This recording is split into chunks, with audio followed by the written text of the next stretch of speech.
Hey, it's Dr. Thornell with New England Family Chiropractic, and I want to share the next video in our Back to Basics series. These are lessons that we are either forced to learn today or forced to remind ourselves of today, and they're things that we need to learn and put into our daily habits so that when this whole corona fear is past, we can continue to live a life that is in alignment with the fact that bacteria and viruses are always going to be here, and we don't need to fear them. If the entire world would learn the things that we're talking about here today, the world itself would be much more confident in the human body, and we would do things, we would have habits in place that would do what we're going to talk about here today, which is building the strength within the human body to adapt to its environment. We can't always change the environment to suit the body. We need to continue to strengthen the body so that when challenges come along in our environment, we're able to handle those things. So what we're talking about today is keeping your internal resistance strong, and we're going to start this talk with a little explanation of what's called innate intelligence. Innate intelligence is the intelligence that guided the development of your body. When you were conceived, you were two tiny little cells. And those little cells divided and divided and divided and divided and divided. And 9 months later, they were 70 trillion cells working in harmony together in this amazing little package that is you. And when the doctor delivered you and handed you to your mom and you began to breathe, nobody had to teach you how to breathe. When you first started to nurse, you were able to use the muscles of your mouth to suckle and take in nourishment, and nobody had to teach you that. Once that food got into your body, you digested it. Your stomach released stomach acid. The digestion process moved the contents of that food into your intestine. You absorbed the things that you needed to absorb, and you expelled the things that you didn't need to, and nobody had to teach you that. All the while your body temperature was regulating itself properly, your liver was doing what it needed to do, your kidneys were filtering, and nobody had to teach you any of that. It's inborn, which is what innate means. The human body is born incredibly intelligent, so much so that your body knows more about running itself than any textbook or doctor ever could. And most of the time we find it's only when we interfere with that communication and that intelligence that things go wrong. So I want you to know that you have been built with an incredible amount of intelligence to adapt this body to the world around you. The nervous system's role in that is that the nervous system is the telephone lines, the information superhighway that allows the brain, which is the storehouse of your innate intelligence, to send and receive messages to all those different parts of your body. Very simple example, you put your finger on a hot stove, the receptors in the skin in your finger send a message to your brain that says, hey, that stove is hot. Well, your brain then sends information back to the muscles of your finger, and we move the finger off the stove. And that sort of communication is how your liver works and your kidneys work and all these different things. So your nervous system is the coordinator of innate intelligence. Your nervous system is the information superhighway that will constantly adapt your body to its environment, which includes bacteria and viruses. We've mentioned before that you have hundreds of thousands, if not millions, of staph cells that are on your skin, but you don't always have a staph infection.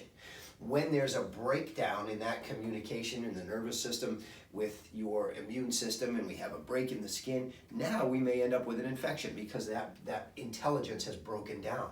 And for those of you that don't know, the chiropractor's role in all of this is to make sure that your spine, which is the protection system that's built around your information superhighway or your nervous system, it's to make sure that that spine does its job, which is to house the spinal cord and the nerves and allow for that constant flow of information so that as information comes from our environment, hey, it's too hot, hey, it's too cold, hey, that's sharp. That information is gathered by senses, whether it be vision or hearing, smell. Hey, there's smoke in our house.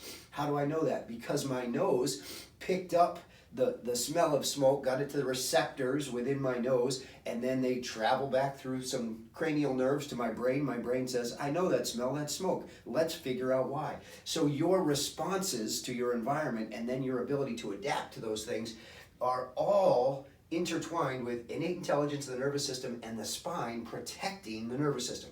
Once the spine starts to interfere with the nervous system because it's arthritic or it's injured in some way, or you simply don't move often enough, then the spine starts to interfere with the information superhighway, and the innate intelligence of the body isn't able to run itself properly.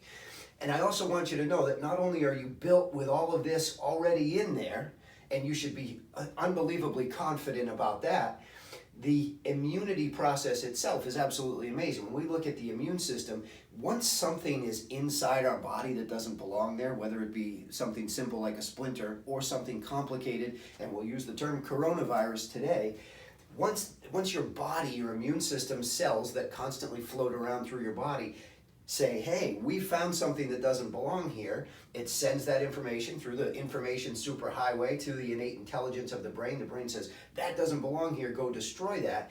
And we have two different types of immunity that will react to that. We have really fast acting. We go there and we just destroy. We have this mass destruction mode of immune system that says, you don't belong here, we're going to destroy all of this. And that's where inflammation happens. That's where if you have an infection in your hand from a bug bite or something, it'll get all red and swollen and painful. That's that fast acting mass destruction mode. Then we have another leg of the immune system that says, coronavirus, I recognize you. I'm gonna make sure that your image stays right here burned into my brain, and the next time you come here, I know how we're gonna beat you already. And that's what are called antibodies. So it learns from things that it's been exposed to in the past. So the next time that comes along, we already have a jump on that. We know how to handle it even better, and in many cases, we'll never have that problem again because our immune system has such a clear idea of how to destroy those things. In addition to all that, if that doesn't make you, even more confident about the way your body interacts with the world, there's a whole bunch of other things that your body has working for it that protect you on a day-to-day basis. So some of those other things that keep your body safe in our environment, number one, obviously we have the ability to decrease exposure, which is what everybody's doing right now. That's fantastic, especially if you're somebody who is compromised. You absolutely should be limiting your exposure. If you never come in contact with coronavirus, there's zero chance you're ever going to contract the disease and need all of this to work properly. Number two, fresh air. We have the ability to get outside. We have the ability to get sunlight when we're out in that fresh air. Both of those things help the immune system in intricate ways. Number one, we have sunlight helps the production of vitamin D within the body. Vitamin D is an essential component of the immune system working properly.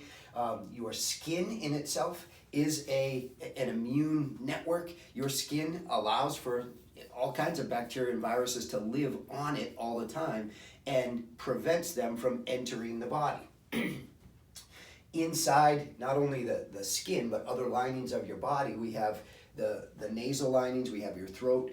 When, say, the common cold comes and we all get that stuffy nose, that mucus has walled off the viruses and it helps to flush that out of your body. It's working when you go blow your nose, it's working to get that stuff out of your body. When you have a cough, we've walled off bacteria and viruses in the lungs and we're coughing and expelling that mucus again.